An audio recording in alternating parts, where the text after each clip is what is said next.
தேவனுக்கே மகிமை உண்டாவதாக. எனக்கு அன்பான கர்த்தருடைய பிள்ளைகளே, தேவ ஜனமே, தேவனாகிய கர்த்தர் உங்கள் ஒவ்வொருவரோடும் கூட தங்கியிருந்து கர்த்தர் ஆசீர்வதிப்பாராக.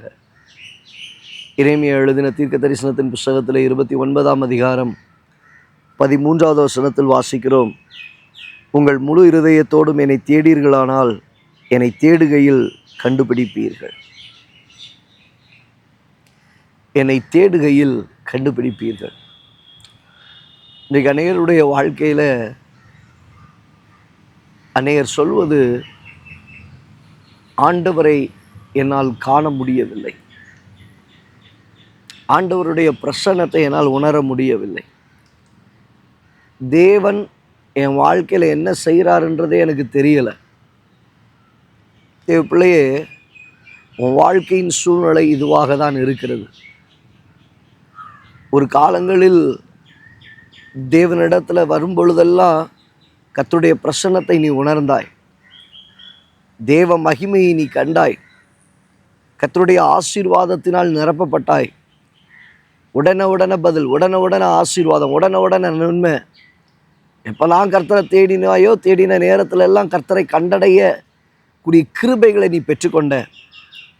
ஆனால் இன்றைக்கு நீ சொல்லுகிற காரியம், நான் இன்னும் ஆண்டவரை பார்க்க முடியலை, என் வாழ்க்கையில் கர்த்தர் காரியங்களை தடையாகவே வைத்திருக்கிறார், தேவ பிரசன்னத்தை உணர முடியலை, தேவ சமூகத்தை உணர முடியலை, தேவனுடைய தயவை என்னால் பார்க்க முடியலை, கிருபையை உணர முடியலை சொல்லி கொண்டு இருக்கிறாயா? காரியத்தில் நீ இப்படிப்பட்டதான சூழ்நிலையோடு கூட காணப்படுகிறாயா? ஆண்டவர் உங்களோடு கூட தான் பேசுகிறார். அங்கே வசனம் தெளிவாய் சொல்லுகிறது, அவரை கண்டடைய வேண்டுமானால், நீ அவரை பார்க்க வேண்டுமானால், அவருடைய பிரசன்னத்தை உணர வேண்டுமானால் ஒரே ஒரு காரியம்தாங்க, நீ உன் முழு இருதயத்தோடும் கர்த்தரை தேடுவாயானால், உன் முழு இருதயத்தோடும் கூட கர்த்தரை தேடுவாயானால். இன்னைக்கு எல்லாருக்கும் பாதி இருதயம்தான் இருக்குது, பாதி மனது தான் இருக்குது, பாதி பலன் தான் இருக்குது. வேதம் சொல்லுது, நீ உன் முழு இருதயத்தோடும் முழு ஆத்மாவோடும் முழு மனதோடும் அன்பு கூறுவாயாக. இன்னைக்கு அந்த அன்பு கூறுதல் குறைந்து போயிற்று. அதை தான் வசனத்தில் வாசிக்கிறோம், நீ ஆதியில் கொண்டிருந்த அன்பை விட்டாயே என்று சொல்லி உன் பேரில் எனக்கு குறை உண்டே தேவ பிள்ளையே. அதனால் நீ என்னை பார்க்க முடியல, அதனால் நீ என் பிரசன்னத்தை உணர முடியல, அதனால் நீ என்னிடத்திலிருந்து நன்மையை பெற்றுக்கொள்ள முடியலை. இன்னைக்கு உங்கள் வாழ்க்கையில் இப்படிப்பட்ட சூழ்நிலையோடு கூட ஓடிக்கொண்டு இருக்கிறீங்களா?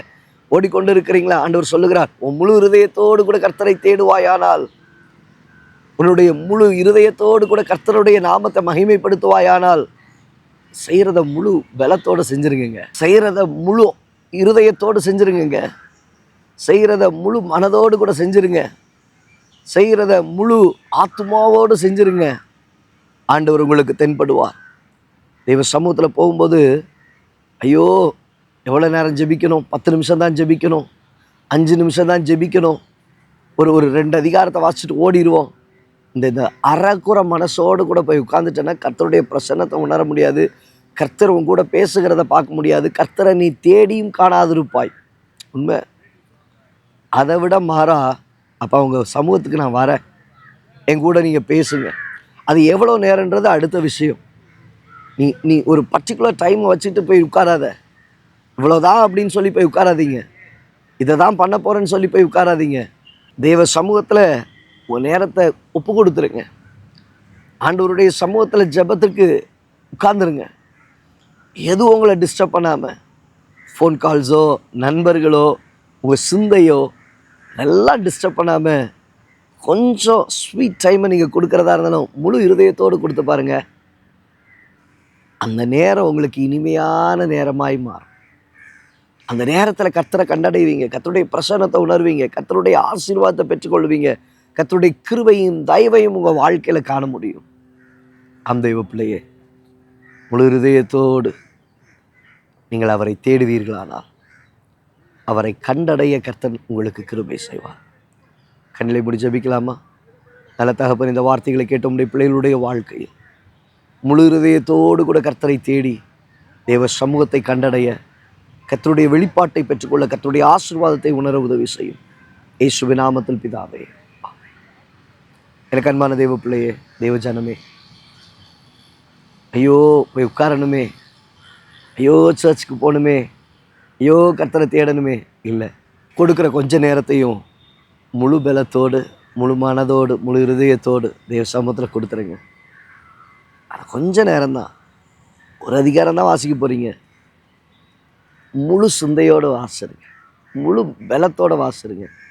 கர்த்தரை நீங்கள் பார்ப்பீங்க, கர்த்தருடைய சமூகத்தை உணர்வீங்க, கர்த்தருடைய பிரசன்னத்தை உணர்வீங்க, கர்த்தருடைய ஆசீர்வாதத்தை பார்ப்பீங்க. God bless you.